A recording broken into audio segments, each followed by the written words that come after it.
근데 뒤로 갈수록 화엄경 십지 어제 번역하고 강의하면서 보니까 아주 감격스러워요. 그 쓰신 분도 보살의 길은 정말 이 10가지, 이 십지, 10단계죠. 10단계. 십지가 우리말로는 10단계. 보살의 10단계 안에 지금 다 들어있다. 인류가 이 10단계만 밟으면 누구나 위대한 영성의 극치. 거기서는 부처라고 하지만 사실은 영성의 제일 끝판왕이죠. 영성의 인류로서 갈 수 있는 데까지 최고에 도달한 자리, 최고로 도달한 자리. 그 자리에 10단계만 밟으면 갈 수 있으니까 얼마나 위대하냐. 이 10단계만 알면 거기 갈 수 있다. 이제 이런 식으로 끝없이 그 경 안에서 그게 설해져요. 보니까 이 우주적인 길을 번역하고 강의해서 유튜브에 이렇게 소개했다는 거에 되게 저도 보람이 있더라고요. 예, 그래서 아무튼 그 다른 데 화엄경하고는 다르죠. 저는 제 화엄경은 오로지 이 10단계만 주목하는 거. 다른 화엄경은요 너무 잡다한 걸 많이 다뤄요. 그런데 오리지널 화엄경은 이 십지경 딱 10단계예요. 10단계에 대한 아이디어가 화엄경이 된 거예요. 여기에 이제 주변에 여러 가지 스토리를 붙여가지고 우리가 아는 화엄경으로 부풀어진 겁니다. 많은 문학적인 또 그런 표현도 더 가미되면서. 근데 핵심은 10단계예요. 인간의 영성의 10단계. 이건 종교로 보시면 안 돼요. 그러면 이 작품을 폄훼하는 거예요. 저거는 인류가 종교를 초월해서 영성이 밝아진다는 게 뭔지에 대해서 10단계 탐구를 해놓은 겁니다. 그래서 제가 왜 화엄경을 격찬하느냐? 제가 공부해보니까 이 단계가 맞더라는 거예요. 그래서 이 이론으로만 있는데 해봤더니 그 단계가 선명하게 있다는 걸 알았으니까 저로서는 이거를 강의할 수밖에 없는 거고, 네, 많이 알릴 수밖에 없는 거죠. 이해되시죠? 그래서 화엄경을 안 보셨더라도 다시 한번 이제 교재도 나오고 하면 다시 한번 도전해 보시길 바랍니다. 동국대에서 딱 하면요, 신기하게 108강이 될 것 같아요. 이번에 어제 한 것까지가 계산하니까 106강이더라고요. 그날 1시간 반 정도 하면 2개로 쪼개질 테니까 108강으로. 어제 농담으로 한 강의 들을 때마다 번뇌 하나씩 이렇게 지워지면 좋겠다 했는데 아무튼 108강이 될 것 같으니까 아무튼 뭐 감격스러운 얘기예요. 저는 4년 걸렸거든요. 딱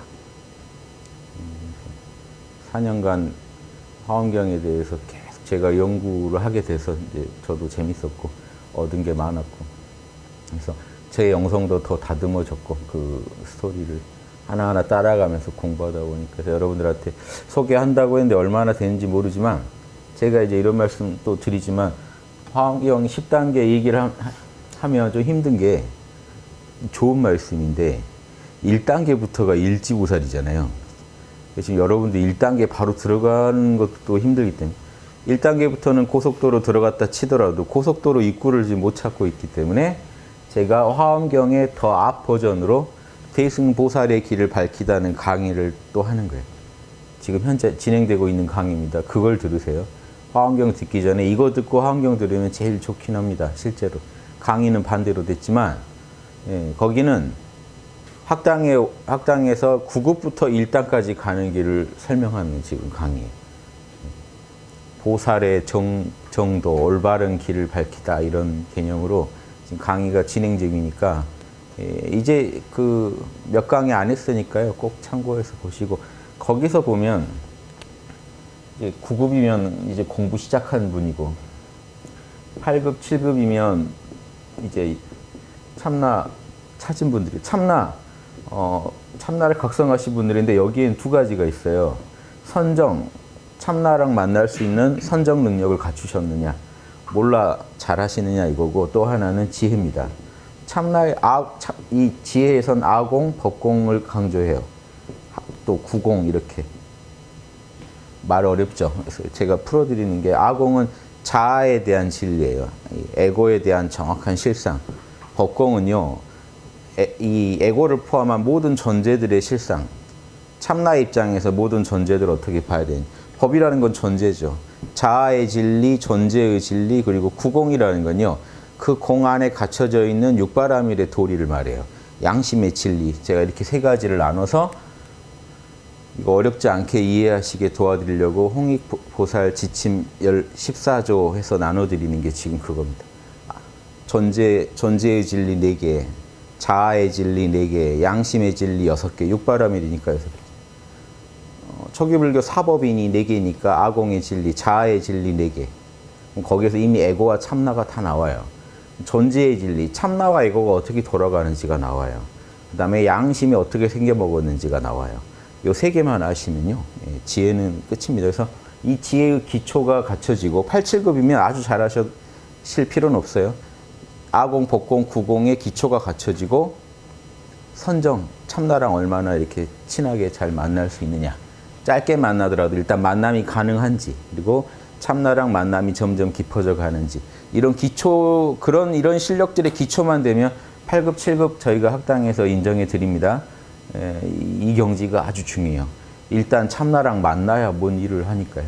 참나랑 이렇게 친해지고 이해를 하게 되면요, 이제 사이가 점점 친밀해지겠죠. 그러다가 이제 1급의 경지, 불교에서 일주보살이라고 부르는 이 1급의 경지에 들어갑니다. 대승기신론 보면요, 저 일주의 경지가 진여산매를 얻었다라고 하는 경지거든요. 대승기신론에서 선정과 지혜가요, 이제 이렇게 만만 보다가 그냥 선정과 지혜를 하다 보면 자꾸 늘겠죠.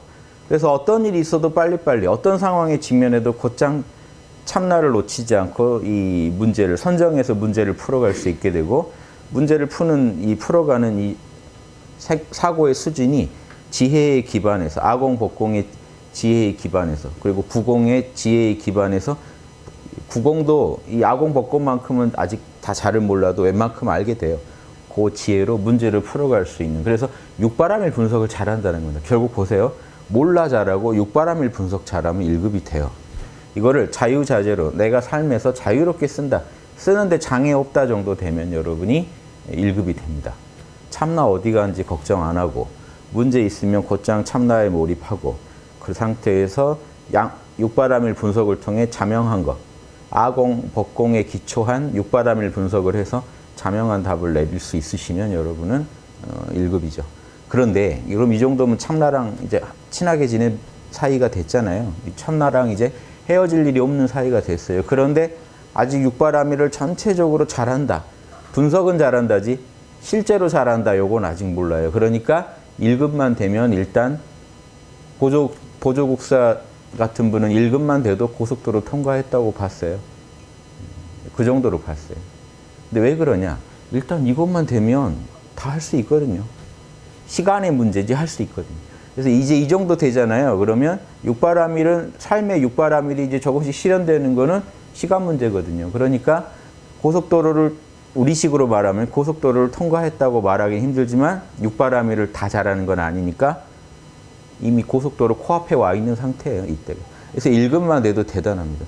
대승기신론에서 뭐라고 칭찬하냐면 1급을요. 1급만 되면 업력에 묶여 있질 않다. 원력으로, 즉 참나의 힘으로 업력을 극복할 수 있는 이 힌트는 얻었다는 거예요. 답은 얻었다는 거예요. 그러니까 업력에 묶여 있다고 말할 수는 없다. 왜냐, 업력이 몰아칠 때 도력으로 극복할 수 있는 힘을 갖췄기 때문에. 이해되시죠? 그런데 이 모든 문제를 다 잘 풀어본 건 아니잖아요. 앞으로 이제 답은 얻은 거죠. 그거를 계속 풀어가다가 실력이 쌓이면 1단도 되는 겁니다. 그러면 화엄경에서 말하는 이제 1단계에 들어가요. 이해되시죠? 그래서 그렇게 이 경전들 간에 연결해 보면 말이 다 맞게 돼 있습니다. 다른 부분도 있지만 이 중요한 정보에 대해서는 서로 다 맞아요. 그래서 저는 이게 서로 말 맞춰봐서 맞는 정보를 제일 우선시합니다. 그건 누가 봐도 자명한 얘기니까. 그래서 거기서 그 말까지예요. 그래도 1급 보살한테 아직 법신보살, 참나를 온전히 깨친 보살이라고는 안 한다. 왜? 아직 육바라밀을 원만하게 본 건 아니고 선정지혜를 잘하는 거니까. 아직 미세한 고통이 많이 남아있기 때문에 법신보살이라고 못 부르지만 앞으로 이 소승성자로 타락할 일은 없다. 사막도에 떨어질 일도 없고 이제 뒤로 겁나서 이 수행이 힘들다고 겁나서 후퇴할 일도 없다. 왜냐? 이 부분이 제일 악권입니다. 왜냐? 이 얘기도 제가 대승보살의 길을 밝히다 해서 풀어드릴게요. 원문 보면서.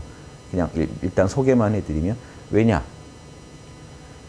무량한 아승직업이 걸려서 부처가 된다 하더라도 본래 내가 열반인 줄 알기 때문에 겁을 먹거나 나약해지지 않는다. 그러니까 무량한 세월의 수행에 대해서 겁내지 않는다. 소승성자들은 뭐 한다는 거예요? 겁낸다는 거죠. 겁이 나니까 뭘 해요? 이번 생에 빨리 끝내고 싶어 해요. 그런데 이 양반들은 이번 생의 끝이 아니라는 걸 받아들이고 앞으로 이제 답을 얻었지 무슨 뭘 해봤어야 끝이죠. 이제 선정지혜 얻어서 이 짐승으로 살다 이제 눈 밝아진 격인데 이제 좀 사물을 새롭게 보게 됐는데 공부가 어떻게 여기서 끝이에요. 이 상태로 우주에서 원 없이 공부해 보겠다는 거예요. 무량한 세월을 공부해서 이 부처의 경지까지 가더라도 그래도 전혀 겁내거나 나약해지지 않는다. 왜냐? 내가 이미 부처라는 걸 알기 때문에. 그래서 어떤 경전은 이 1급만 돼도 육조단경 같은 경전은요. 1급만 돼도 이미 부처 됐다 하고 막 이렇게 해주는 거예요. 왜냐? 앞으로 무량한 것 가야 되는데 그 세월을 미리 얘기해서 겁내게 할 필요가 없잖아요. 겁나지 않을 경지긴 하지만 확철대오가 그래서 확철대오가 1급의 경지예요. 요거 깨친 분. 확철대오 핵심은 정해쌍수예요. 선정과 지혜가 자유자재하다 그러면 확철대오예요. 그분이 그런데 육바라밀을 잘하느냐 그건 몰라요. 지금부터 그렇게 살아가는 거예요. 살아가다 보면서 계속 육바라밀 실력이 느는 거죠. 그래서 선불교 쪽은요. 이미 1급에 부처됐다. 그럼 육바라밀을 왜 그럼 못하느냐. 살아가면서 법신이 항상사라고 법신이 날로 상황에 맞게 변화해 갈 뿐이다. 이미 부처인데 나날이 부처가 더 부처다워져 간다. 그렇다고 해도 진보는 아니다. 왜 이미 부처니까. 이런 좀 이상한 논리를 구사하는 게 선불교고 대승은 그냥 솔직하게 이제 부처 면허증은 나온 거고 이제 더 가봐야 됩니다. 그럼 이 두 얘기가 다른 얘기 같죠? 똑같은 얘기. 실제 해보면 똑같아요. 해보시면 1급 경지 얻어보시면 제가 며칠 전에 강의했는데요. 저더러 뭐 몇 단이냐 뭐 이런 얘기 질문하시는 경우 많은데 제가 생각하는 저는 1급 됐다는 것만으로 만족하는 사람이라고. 1급 됐으면 됐죠. 무슨 문제건 선정, 몰입해서 제가 몰입책 쓴 게 그게 1급 되는 비결 쓴 거예요. 요즘 말로. 몰입 잘하고 몰입사고 잘하면 1급이에요. 무슨 문제건 몰입해서 그냥 생각하는 게 아니라 몰입해서 사고해가지고 답을 내는 실력 갖추시면 1급이에요. 왜냐? 그 정도면 이제 양심 연구, 자아 연구, 존재 연구, 양심 연구 다 이제 박사처럼 할 수 있어요. 실력이 갖춰진 거예요. 1급만 돼도 연구할 이제 실력이 됐어요. 그럼 된 거죠. 이해되세요? 이것만 갖추면 이미 이제 부처들이 어떻게 사는지도 알았고, 나도 열심히 부처답게 더 살려고 노력하면 그만이고, 찰나찰나는 어차피 나도 그 순간순간만큼은 부처 못지않게 양심적 판단도 할 수 있는데요. 그렇죠? 내 업장이 얕은 곳은 부처처럼 되겠죠. 업장이 진한 곳은 좀 덜 부처님 같겠지만 이 찰나찰나 모르는 거죠. 나답게 양심대로만 살다 보면 하루하루 순간순간 어떨 때는 진짜 부처님 와도 이렇게 못한다 하게 할 수도 있는 거고. 그러니까 걱정할 필요가 없다는 거예요. 선불교는 그래서 희망을 주는 겁니다. 이미 부처다. 그냥 부처로서 품위 유지하면서 살아라. 그러다 보면 육바라밀은 늘 수밖에 없으니까요. 육바라밀을 늘려라 이 얘기를 안 하는 거예요. 그러면 다시 이렇게 그 제약이 생기니까 부처라는 점만 강조해 주는 거예요. 한쪽은 이미 부처지만 닦아야 더 부처 된다. 이거를 대승기신론 포함한 교종이 주로 경전 공부하죠. 경전 공부에서는요, 정확하게 그걸 인불과 과불이라고 그래요. 씨앗으로서는 당신 부처인데 지금 결과물로서 부처는 아니다. 아직 부처답게 육바라밀을 다 원만하게 하진 못한다. 아니, 육바라밀의 씨앗은 얻었기 때문에 이미 부처는 부처다. 이게 대승 그 경전들은 다 이 얘기를 해줘요. 근데 선불교는 요 말이 싫은 거예요. 인에서 과까지. 한마디로 씨앗이 나무다라고, 씨앗이 열매다 주장하면서 이걸 통합해서 인불이면 이미 과불이다 하고 그냥 부처 됐다고 알고 그렇게 살아라. 어떻게 살아야 돼요? 참나대로 살아. 그냥 이게 다예요. 다른 것 같지만 같아요. 그런데 선불교의 폐해는 1급만 되면 진짜 부처 다 됐다고 생각하는 사람들이 아상이 생겨가지고 또 못 볼 꼴이 생겨요. 그래서 두 개를 겸해서 봐야 돼요. 선불교처럼 내가 부처 됐다는 기쁨도 누리셔야 되고, 그게 이미 경전에 써 있는 거예요. 본래 열반인데요. 본래 열반인데도 또 무량한 세월을 또 더 궁극의 열반을 얻기 위해서 정진하겠다. 이런 각오를 세우시라고 돼 있잖아요. 이 마음이요. 이 두 개의 마음이에요. 난 이미 부처다는 거랑 나는 끝없이 닦을수록 더 원만한 부처가 된다는 요 두 개를 여러분 양손에 쥐고 수행해 나가실 수 있어야 돼요. 한쪽만 있으면 괴로워집니다. 난 이미 부처다는 것만 보면 여러분 부처답지 않을 거예요. 뭔가 괴리감이 찜찜해지죠. 나는 무량한 세월을 닦아야만 부처가 된다 그러면 나는 지금의 나는 너무 가난하고 힘들잖아요. 이해되시죠? 그러니까 두 개를 반드시 같이 양손에 쥐고 가셔야 돼요. 제가 예전에 어떤 잡지가 제 공부한 거 인터뷰한 적이 있는데 그래서 제가 거기 인터뷰 제목을 그렇게 뽑으셨더만요. 얘기 중에 그런 얘기를 제가 했더니 더 어떠한 뭐죠? 더 진보할 게 없지만 나는 매 순간 또 진보할 거다. 나는 본래 부처지만 매 순간 진보할 거다.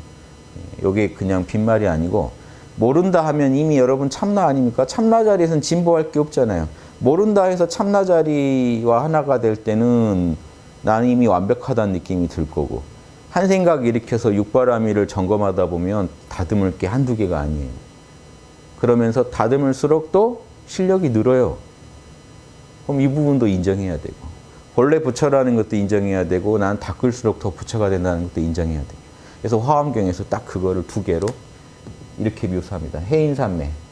원래 우리는 진리의 바다에 살고 있다. 우리는 원래 부처라는 거예요. 나만 부처가 아니라 온 우주가 본래 부처다. 그 다음에 화엄산매요. 하지만 화엄산매는 뭐냐면 1지부터 10지의 닦음이 꼭 필요하다. 그런데 이 말도 재밌죠. 화엄산매라는 게. 그냥 화엄이 아니라 화엄산매는 뭡니까? 1지도 산매고 2지도 산매고 3지도 산매고 10지도 산매라는 거예요. 부처인데 더 부처가 되기 위해서 끝없이 닦아가야 된다는 얘기는. 이 두 얘기가 원래 하나의 얘기예요. 이해되시죠? 몰라 잘하시고 양심 분석 잘하시면 지금 이 얘기를 아실 거예요. 몰라 할 때는 본래 부처인 줄 알다가 양심 분석해보면 어찌나 이렇게 욕심이 많았는지도 알게 돼요. 그럼 욕심도 본래 불성에서 나온 거다 하는 게 해인산매고 하지만 그 욕심도 다듬으면 분명히 더 잘 쓸 수 있다. 내가 고민하고 육바라밀을 투입할수록 더 멋진 작품이 나온다. 이거는 화엄산매.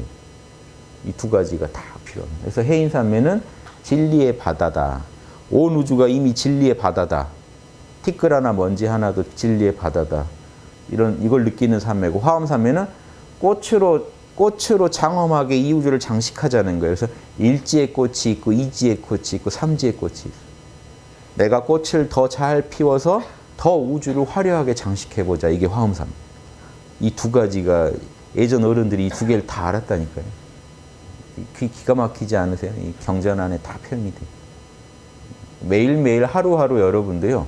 내가 이미 부처라는 걸 실감한 하루가 되시길 바라고 나약해지거나 겁먹을 필요가 없어요. 아이고 또 윤회해야 된다고 부처가 왜 그런 걸 걱정하세요.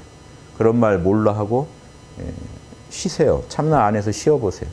무한한 힘이 나옵니다. 우주에서. 무한한 자비가 나오고 지혜가 나와서 윤회에 대한 두려움이 아니라 이 우주에서 더 멋진 작품을 만들어야겠다는 영감이 나와요. 이게 이렇게 보살은 이렇게 살아가셔야 돼요. 보살도 가만히 있으면 그 마음이 껴요. 저만 해도 껴요. 이게 조금만 삶이 지루해지면 지루하다고, 괴로우면 괴롭다고, 여기 떠나고 싶다고, 안 오고 싶고 뭔가 더 좋은 데 가서 그냥 살고, 정토 가서 살고 싶다고, 열반에 들고 싶다고, 이 꼴 저 꼴 안 보고 싶다고, 이런 마음이요. 중생심이에요. 그 자체가 다. 중생심이라서 계속 올라와요. 저도 중생이니까 계속 올라오죠. 그걸 관리해야 하는 입장에서 어떻게 관리하는 게 옳을까요? 선정으로 입 막아버리고 양심 분석, 나머지 육바라밀 분석으로요. 지혜로운 생각으로 이렇게 돌려버려야 돼요. 그러니까 선정으로 그런 소리 나올 때 탁 입 막아버리고 몰라 해버리면 입이 탁 막아집니다. 그 다음에 막고만 있을 수는 없으니까 자명한 생각을 가지고 그렇게 생각하는 게 지금 정당하냐 하고 돌려버리면요.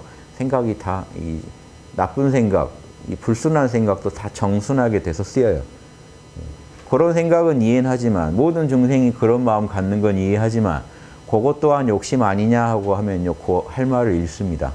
열반에 들겠다고 왜 참나를 얻어서 색이 공이고 공이 색이라는 사람이 내가 싫은 색이 나왔다고 지금 공으로 도망가고 싶어지냐? 그 마음 갖고 있는 게 제대로 된 도냐라고 물어보시면 할 말 없어져요.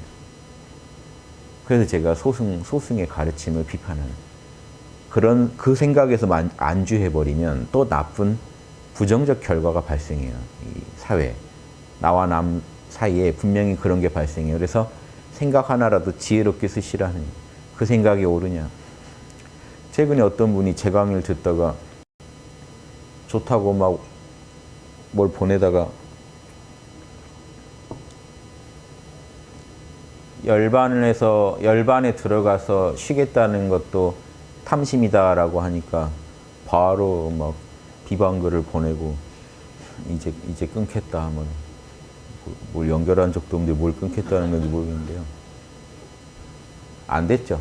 저는. 왜 그 한마디에 그렇게 흔들리시는 힘들어서 그런 거 아니냐. 당연히 저는 안 힘들었나요?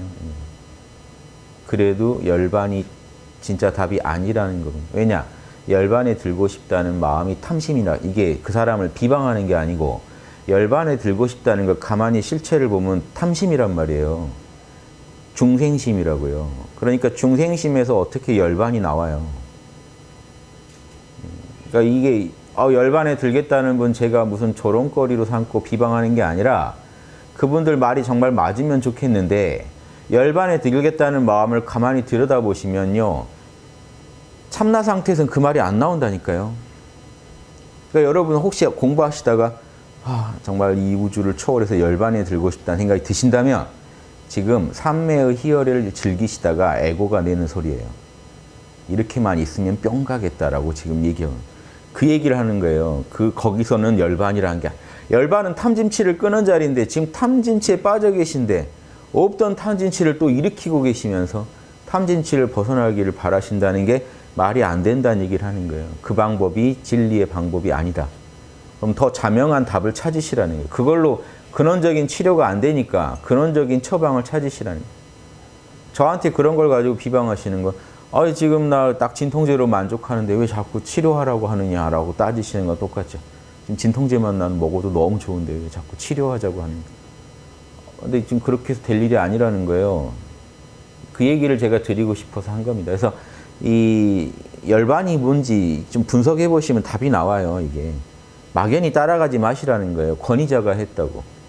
그렇죠? 고승이 말했다고. 경전에 있다고 따라가지 마라. 이게 부처님이 깔라마경에서 한 얘기입니다. 고승이 했다고, 권위자가 했다고, 경전에 있다고, 내 생각이랑 같다고, 남들이 그렇게 얘기한다고 따라가지 마라. 그렇죠? 지금 그렇게 따라오고 계신 거 아닌지 자기를 한번 들여다보세요. 아니면 당당하게 하시고요. 혹시라도 내가 뭔가 탐진치의 마음으로 끌려가고 있었다. 아까 그거 치 아닙니까? 권위자가 말했다고 확인 안 해보고 따라가는 건 치예요. 그러면서 거기서 또 내지 말아야 할 탐욕을 내면은 그거는 이제 점점 더 삼독의 세계로 빠져드는 거죠. 왜냐? 그러면 이제 이루어질 일이 아니기 때문에 분노가 일어나요. 안 되니까 짜증이 난다고요. 스트레스를 받고. 그 스트레스가 진리 탐구에 도움이 되는 스트레스면 다행인데 지금 어리석은 길을 접어들어 가지고 낸 탐욕이면요. 결국 그 좋은 가보가 안 나온단 말이에요. 이 얘기를 좀 새겨 들으시라고 하는 겁니다. 제가 뭐 그런 분들 비방해서 제가 뭐 득될 게 뭐 있어요. 저는 어느 종교도 주장하지 않잖아요. 제 특정 종교 입장에서 얘기하는 게 아니에요. 자명한가 아닌가만 보는 거예요. 이 길이 자명한가. 그러면 권하고. 제가 최근에 한 10개월 원불교 강의도 했죠. 제가 원불교, 그래서 어떤 분은 원불교 제가 신자인지 아는 분도 있어요. 강의하다 보면 제가 삘 받아가지고요. 우리 원불교는 뭐. 근데 또 성경 강의하면요. 우리 예수님은 이래요. 그래서 자꾸 우리가 강의하다 보면 그런 말이 나가니까 혹시 들으시다가 뭐야 이 사람 왜 기독교인이 불교 강의를 하는 거야? 막 이런 분도 제가 많이 들었어요. 그래서 그런 비방 되게 많았어요. 유교가 불교 강의를 한다. 기독교가 유교 강의를 하고 있다. 제 대학까지 거론하면서 저 대학이 원래 기독교 대학이라 저 사람이 기독교인인데 유교 강의를 하고 있다. 믿으면 안 된다. 원불교가 또 뭔 강의를 한다. 이제 그 자명한 진리에 제가 너무 공감해서 그렇게 얘기를 하는 거지.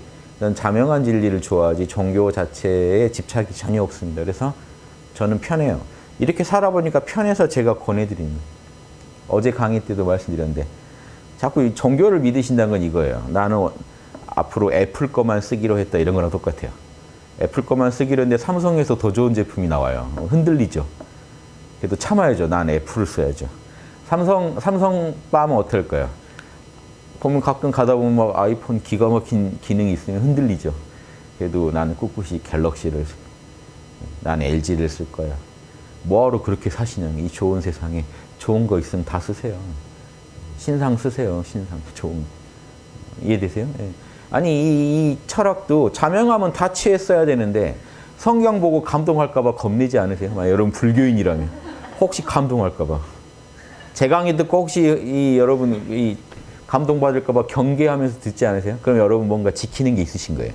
그 마음을 연구하시라니까요. 그래야 밝아져요. 밝아지는 비결입니다. 뭘 믿을까 이게 아니에요. 본인이 믿고 계신 게 자명하지 분석해서 혹시 믿고 계신 게 자명하지 않으면 사상 누각이에요. 아무리 멋진 지금 사유 구조와 그런 걸 갖고 철학을 갖고 계시더라도 사상 누각이라 금방 날아갑니다. 그건 체험이 없는 거기 때문에. 나중에 센 체험이 오면 금방 무너져요. 그래서 자유롭게 즐기시라. 정치도 그래요. 얼마 전에 학당에서도 사드 배치 한 해 만에 막 글이 자꾸 올라오시는데 저는 얼마든지 그런 토론 좋은데 이거 저는 제가 보살도를 강의한 입장에서 지금 이렇게 점검하고 하시는지 이걸 묻습니다. 저는 어떤 정론을 주장하는 게 아니라 그 주장할 때 여러분 진짜 국민을 위해서 나라를 위해서 자명한 정보를 가지고 그 얘기하고 계세요? 아니면 내 생각과 같다고 내가 아는 사람들이 다 그 의견을 지지한다고 내가 그렇게 계속 지지해 왔었다고 내가 존경하는 사람들이 그렇게 얘기했다고 그러시는 건지 여러분이 실제로 조사해보고 정말 국익을 위해서 이게 옳은 것 같아서 옳다고 하시는지 이게 안 되면요 이는 백날 싸워도 남는 게 없어요. 뭐만 남을까요? 서로에 대한 한만 남아요. 자, 한만 남았다는 건 무지와 아집이 심화됐다는 거예요. 혐오감만 남아요. 결과가요 무지와 아집이 심화됐다는 겁니다. 즉 남하고 소통은 더 안 됐고 정확한 답으로부터는 더 멀어졌고 아집, 내가 옳다는 고집만 계속 부리고 있는 상태입니다. 여기 계신 분들이요 그렇게 얘기하실 거면 차라리 얘기하지 마시라는 그런 얘기 하지 마시라는. 만약에 이 정치건 경제건 철학이건 다 똑같아요. 어떤 얘기건 하실 거면요 보살도를 닦으시는 분이라면요 남의 입장이 맞을 수도 있다는 그런 열린 마음으로 토론에 임해야 되고 상대방이라 하더라도 자명한 말을 하면은 인정할 수 있는 그런 인욕바람일의 실력도 있어야 되고요. 자명한 판단, 모두에게 옳은 자명한 판단도 하실 수 있어야 되고요. 그러면 지혜죠. 남의 입장 공감해보는 그런 보시바람일, 사랑의 바람일 힘도 있어야 되고요. 모두에게 부당한 피해를 안 주겠다는, 즉 나조차고 남한테 피해 주지는 않겠다는 지게바람일도 있어야 되고요. 지금 여기서 포기하지 않고 끝까지 나는 더 추진해서 반드시 이 잘못된 걸 바로잡겠다는 정진바람일도 있어야 돼요. 그러면서 모든 상황에서 편견과 아집에 끌려가지 않을 깨어있음의 힘, 선정바람일도 있어야 돼요. 지금 이런 거 안 갖추고 대화를 하면요.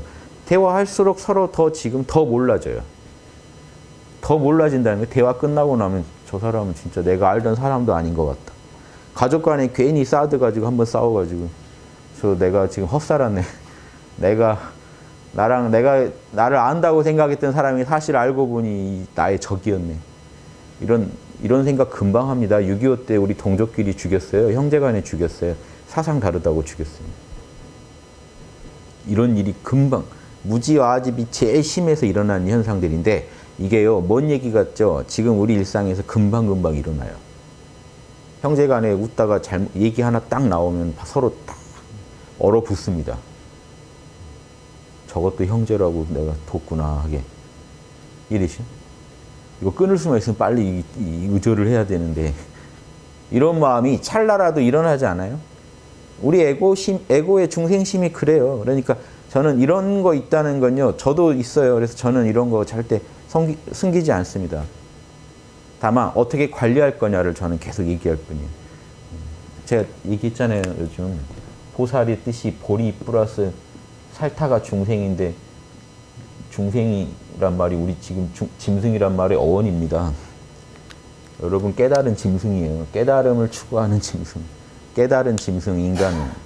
깨달음이 약해지면 어떻게 될까요? 짐승성이 강화돼요. 짐승성이 강화되면 어떻게 될까요? 약육강식입니다. 약자를 잡아먹고 착취하려고 그래요. 인간이 왜 뇌가 탁월할까요? 그런 짓 하지 말라고요. 깨달음을 추구해서 양심을 연구해서 그런 짐승성을 벗어나라고 인간한테 고도의 뇌를 준 건데 뇌를 제대로 안 쓰면 어떻게 돼요? 짐승만 못하게 돼요. 짐승도 안 할 짓을 한다고요. 짐승은 발전기 때만 미쳐서 그러는데 인간은 24시간 미쳐서 그럴 수도 있습니다. 매일매일 그럴 수도 있죠. 그런 짐승성도 있다고요. 그걸 관리하시느냐는 거죠. 관리를 어떻게 하느냐 문제.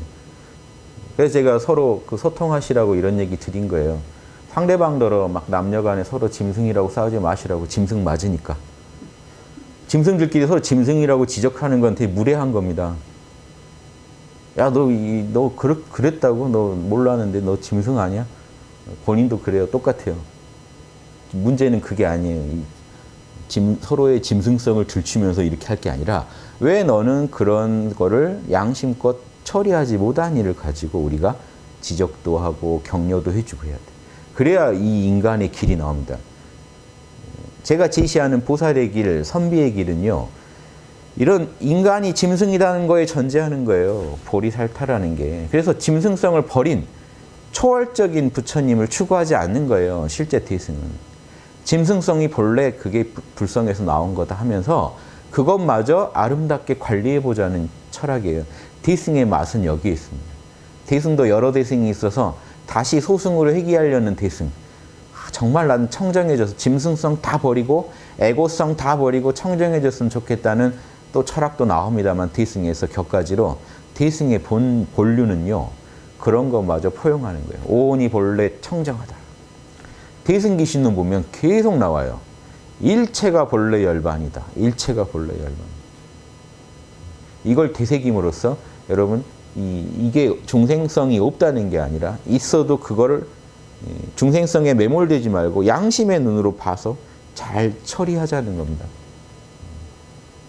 여러분들이 가끔씩 자신의 짐승성을 발견하고 놀라시는데 여러분 원래 그러셨어요. 왜 새삼스럽게 서로 이러는지 모르겠어요. 불편하게.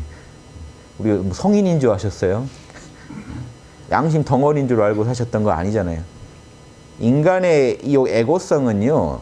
에고성, 여러분 왜 짐승을 보면 다 이해되죠? 여러분이 다 갖고 있는 걸 표현하고. 짐승들은요, 노골적으로 표현해 주니까 여러분 보기가 쉬운 거예요. 인간들은 왜 안 보일까요? 감추고 있거든요. 이거 함부로 내보이면 안 된다는 걸 알아서 감추고 있는 거지 없는 게 아니기 때문에 때와 장소만 인연만 갖춰지면 나와요. 그때 그 타이밍에 그 장소에서 분명히 나온단 말이에요. 인연이 갖춰지면.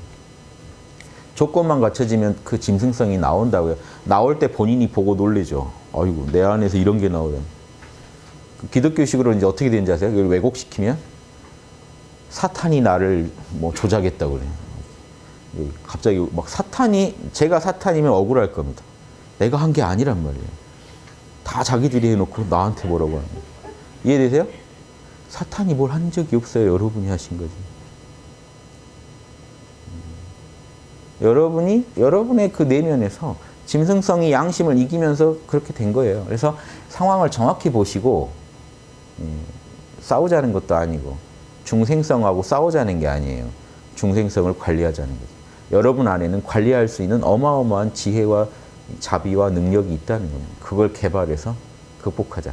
이게 보살의 길입니다. 그래서 이 학당에서는 열반 주장하고 중생성으로부터의 초월 아니면 뭐 어디 좋은 정토 가서 따로 수행하겠다 이런 발상 자체가 대승의 사상에 맞지 않다. 대승 불교를 말하는 게 아니라 이 지구상에 있는 대승 철학과 맞지 않다는 거예요. 유교랑도 맞지 않고 기독교랑도 맞지 않아요. 성자들의 가르침하고 다 맞지 않아요. 소크라테스가 중생성을 싫어했으면 아테네가 아니라 빨리 딴 데로 떠났어야죠. 왜 아테네인들을 깨우겠다고 거기서 사형을 당하면서 고초를 겪으면서 거기서 보살도를 합니까? 그러니까 성자들은 중생성을요 이 혐오하지 않았어요. 그걸 어떻게 극복할지 그 길을 제시해 주죠. 석가모니가 제시한 팔정도라든가 다 그게 중생성을 합리적으로 다스리는 비법입니다. 경영의 비법이에요. 육바라밀, 팔정도, 동양의 인의예지 다 그래요. 그 부분을 잘 활용하셔서 그게 2000년 전에 인간의 길로 제시됐던 전 세계에 제시됐던 비법입니다. 지금 우리랑 상관없는 비법이 아니고 그게 그대로 지금 우리가 살아가야 할 법이에요. 양심법을 따라 여러분의 욕심을 경영하시면 여러분 훌륭한 보살이시다 이 말씀 드리고 싶습니다. 여기까지 이해되시죠? 쓰다 보니까 뭘 잔뜩 썼는데 아무튼 학당에서는 제가 아까도 말씀드렸지만 1급만 돼도 저는 제가 누가 저한테 와서 너 다 거품이고 너 실제 1급밖에 안 돼라고 해도 저는 환희심이 있을 거예요. 1급이면 됐죠. 아니 꼭 몇 레벨이다가 중요한 게 아니잖아요. 여러분 지금 부자인지가 중요한 게 아니고요. 돈 버는 법 알면 돼요. 또 벌면 되죠. 이해되시죠? 육바라밀 양심 잘하는 법만 알면 돼요. 양심 잘하는 법의 키가 뭐예요? 참나 접속 잘하고 양심 분석 잘하는 거예요. 요것만 잘하시면 여러분은 양심의 달인 다 될 수 있어요. 그래서 저는 1급이 급하다. 1급 되시려면 8급, 7급이 급하다. 참나랑 친해진 이게 급하다. 이해되시죠? 8급, 7급만 되셔도 돼요. 자, 그래서 예전에 보조 진울 스님이 1급도 멀잖아요. 8급, 7급을 또 그렇게 띄운 거예요. 보조 스님이 도노 왜 그래? 갑자기 보조 스님이 도노 그러면 8급, 7급을 말해요. 일반적으로 도노 점수가 뭔 얘기인지 아세요? 8급, 7급에서 참나 체험하고 선정과 지혜 부지런히 닦아서 1급 되라는 얘기예요. 보통 도노 점수가 핵심이 거기 있어요. 그런데 어떤 분들은 도노 돈수를 주장했죠. 참나 깨치면 8급, 7급에서 금방 1급까지 갈 수 있다. 요게 도노 돈수예요. 일지에서 십지에다 적용하는 게 아니고 일지에서 십지가 돈수되는 경우는 그거는 불가능해요. 경전에서 3무량급 걸린다고 아예 박아놨단 말이에요. 그 얘기가 아니고 도노 돈수와 도노 점수 얘기는 이거예요. 어떤 분들은 참나 딱 깨치는데 참나가 안 사라져 버려요. 그럼 도노 돈수의 자질이라고 하고 도노 점수는 만났는데 금방 튕겨요. 일반적으로. 그럼 자꾸 노력해서 만나게 해요. 그래도 그럼 결국 뭐냐 이 차이는 어차피 들어가면 전생에 도노 점수 했기 때문에 이번에 도노 돈수 된 건데 도노 돈수라는 말을 쓰더라도 제한적으로 써야 됩니다. 8급에서 한 방에 1급 가는 경우는 있어요. 실제로. 그런데 1단이 한 방에 10단 되고 이런 건 없습니다. 그건 말이 안 되는 소리. 이해되시죠? 그런 건 말이 안 되는 소리고 전생에 십지보살이라 하더라도 만약에 이 생에 오면요. 다시 공부해야 돼요. 빨리 끝나서 그렇지. 이해되시죠? 안 그러면 그냥 십지의 능력을 다 갖고 오셨다. 그러면 도노 돈수를 말할 필요가 없고 그냥 원래 그 실력 그대로 온 거니까. 근데 태어나서 만약에 다시 태어나서 공부한다 그러면 그 양반도 도노한 이후에 또 점수에서 자기 자리 다 찾아가요. 이거는 어쩔 수 없기 때문에 그래서 많은 분들이 그런데 제가 왜 성철 스님을 비판하느냐. 도노 돈수에서 12지가 된다고 주장하셨기 때문에 그런 논리는 불가능한 소리고 말도 안 되는 소리다. 이거. 도노 돈수를 거기다 붙여버리시면 다 헤맨다는 거예요. 도노 돈수, 도노점 철저히 1급 안에서만 얘기해야 돼요. 그리고 도노 돈수 꿈꾸지 마시고 착실히 도노 먼저 하시고 8급, 7급에서 참나 체험 먼저 하시고 착실히 닦아가셔서 왜냐 여러분 뇌에 그게 깔려야 돼요. 그게 다 점수예요. 그러면 까는 작업이 지금 아공, 복공, 구공 갑자기 알아서 어떻게 그렇게 다 자명해져요. 듣고 이해하려고 노력하고 삶에서 적용해보고 육바라밀 분석도 해보고 하는 중에 여러분께 돼요. 그래서 나는 10년에 겨우 여기 1급 됐어. 대단하신 거예요. 1급만 되시면 대단하신 거예요. 1급만 되면 여러분은 지금 보살이 되는 길에 상당히 깊이 들어가신 거예요. 저는 그래서 만족하시라. 일지, 이지 제가 화엄경 강의해놓고 이런 얘기 하자니까 좀 그렇지만 일지, 이지는 신경 쓰지 마시고 그런 길이 있다는 걸 아는 건 중요합니다. 내가 공부를 어떻게 해야 될지가 나오거든요. 근데 여러분이 서 있는 터전은 9급에서 1급 가는 길. 그쯤에 어딘가 서 계시기가 쉬워요. 그러니까 거기서 착실히 해서 착실한 1급을 만드시면 일단은 쉽습니다. 1급이 여러분 어렵죠. 일단은 쉬워요. 1급까지 가면 일단이 보인단 말이에요. 왜 쉽냐? 지도하기가 쉬워요. 1급까지만 여러분이 가시면 일단은 알아서 가실 수밖에 없거든요. 아니 본인이 자명한 판단만 하는데 어떻게 안 갈 수가 있어요. 근데 1급까지는 좀 공을 들여야 되는 게 지금 자명하지 않은 게 너무 많단 말이에요. 1급까지 가는 길이 자명해지면 그 다음부터는 쉬워진다고요. 그러니까 공을 오히려 지금 어디다 들여야 되냐? 9급에서 1급 되는 데다 공을 많이 들여야 되고 올바른 8, 7급 만드는데 정확한 8, 7급 만드는데 공을 또 들여야 돼. 여기다 공을 잘 들이면 1급이 쉬워지니까. 앞에서 정확한 작업만 해주면 뒤에는 점점 쉬워져요. 제가 연구한 게 8, 7급을 그러면 많이 뽑아내자. 지금 학당에서 학사가 8급이에요. 학사가. 문사 받으신 분들 있죠? 문사들은 예비 8급이에요. 왜냐? 8급이라는 것도 쉽게 우리가 드릴 수가 없어서 먼저 예비 8급으로 웬만큼 8급이 하는 거 웬만큼 하시면 웬만큼 아시면 지금 일단 드립니다. 그리고 그러니까 이름을 문사, 진리를 들은 선비다라고 인정해 드립니다. 학사, 이제 공부할 줄 아는 선비다 하면은 8급부터 저희가 학사 인정해 드립니다. 이제 스스로 웬만큼 공부해 나가는 힘이 지금 생겼다. 이해되시죠? 수사, 그러면 이제 남을 지도할 정도의 실력이 됐다. 정사, 남도 지도해보고 자기 공부도 하다 보니까 공부가 좀 원만해져서 올바른 길을 걸을 수 있는 선비가 됐다. 1급을 저희가 정사기래. 자, 목표가 이제 1급입니다. 정사를 목표로 하셔서 그 다음 수사가 그 아래 단계고 학사, 문사부터 목표로 하셔요. 처음 오신 분은 이제 기초 수료증부터 목표로 하시고 일단 나와서 좀 들어보시고 기초 과정이 수료가 되면 문사를 한번 뜻을 세워보세요. 입문과정 다 들어가실 필요 없어요. 이런 겁니다. 학당에 와서 나는 지금 얘기 듣고 이렇게 나 혼자 공부해 가는 맛도 좋다 그러면 그냥 하시면 돼요. 왜냐? 괜히 문사과정 들어가시면 스트레스 받을 수도 있어요. 안 하던 숙제도 해야 되고 막 자꾸 꼬치꼬치 캐묻고 나의 깨달음에 대해 와서 딱 기분 좋았는데 자꾸 캐물으면 기분이 별로 안 좋아질 수 있거든요. 저는 그래서 다양하게 그냥 그렇다고 공부 안 되는 거 아니까 좀 나는 그래도 이런 코스를 좀 밟고 싶다는 각오를 좀 하셔서 들어오시면 편할 것 같아요. 그래서 왜냐 안 그러면 문사 오셔서 과정이 또 스트레스가 되시면 괜히 이제 학당 공부까지 싫어져 버릴 수도 있거든요. 저는 그런 건 아닌 것 같아서 저희 학당에서 운영하는 정무도도 그래요. 오시면 저희가 목적에 따라 잘 대접해 드리라고 제가 항상 강조해요. 무술의 고수가 되고 싶다 이런 사람은 강하게 훈련시켜야 되고 살을 빼러 왔다 그러면 거기에 맞춰서 그냥 있잖아요. 태극권처럼 뭔가 기운을 즐기고 싶다 그러면 우리 운기십수나 이런 거 있어요. 거기에 맞춰서 저희가 만들어 놓은 거예요. 몸 관리 차원에서 오신 분이 있고 그러니까 학당도 다양한 목적으로 오셨을 거예요. 여기 오셔서 그냥 앉아 있으면 힐링이 된다. 그래서 오신 분들 엄청난 진통 효과를 즐기시는 분들은 즐기시면 돼요. 그걸 진통제는 안 됩니다. 이게 아니라 일단 즐기시라고 저희가 해드리고 다만 입문과정은 문사과정은 좀 더 제대로 파보고 싶은 분을 위해 열린 거니까 여기 다 가야 된다는 부담 제가 드리는 게 아니라는 걸 말씀드리고 싶은 거예요. 혹시 각오가 있으시면 오셔서 점검 받으시면 확실해지니까 그래서 문사, 학사 이렇게 밟아 올라가시면 또 그건 그것대로 중요한 의미가 있습니다.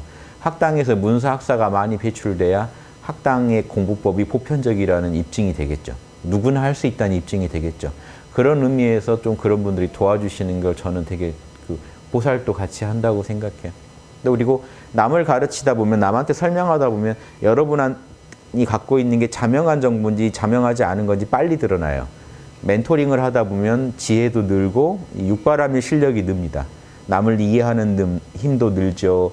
남의 말 알아듣는 힘도 늘죠. 조언을 어떻게 해줄지 무례하지 않게 적절하게 해주는 이 스킬들이 빨리 늘어요. 그래서 멘토를 권해드립니다마는 그것도 여러분이 활용하시면 돼요. 아무튼 활용하셔서 이 땅에 보살들이 많이 나오면 좋겠고 선비란 말을 많이 쓰면 좋다라고 저도 생각합니다마는 아무튼 보살이나 선비 같은 자리니까 선비로도 제가 쓰더라도 보살이라고 이해하세요.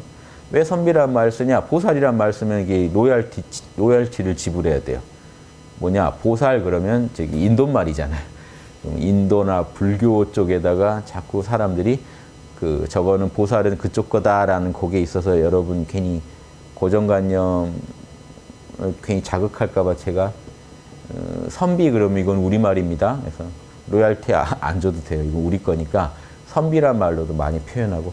그래서 저희가 지금 그 학당 티에도 가슴에 선비사자 딱 써놨죠. 여기서 선비학당이에요. 선비학당. 유교에 한정된 선비가 아니고 유불선을 두루 닫고 양심교를 믿고 따르는, 양심을 신앙하면서 양심을 이해하고 양심을 구현하는데 이 생을 건 어떤 그런 분들을 지금 선비라고 제가 부르는 겁니다. 원래 그런 분이 선비예요. 실제 선비도 몽고로에서 왔다고 현재 봐요. 선비. 단재 선생 같은, 신채호 선생 같은 분은 선배라고, 신선선자 무리배자에서 선도 닦던 화랑도 같이, 고구려의 조이선인 신라의 화랑같이 우리나라 전통 선도를 닦던 사람들을 선비라고 불렀을 것이다. 이렇게 추정하기도 하고. 그래서 유교계 아닙니다. 유교의 경전에 있는 선비사자를 풀다 보니 우리말 선비를 쓴 거예요. 그러니까 선비 정신 그러면 너무 딱 갓쓰고 이렇게 하얀 도포 떠올리지 마시라고요. 꼭 그렇게 격식 갖춘 유교의 선비가 아니라 양심 구현하는 분이 선비다. 이렇게 저는 주장하고, 홍익인간 닦는 분이 선비죠. 우리나라에서는. 그래서 그런 분들이 선비가 되시라 하는 차원에서 저희가 선비사자를 써가지고 여러분들을 또 과정이 나갈 수 있게 인도해 드리고자 합니다.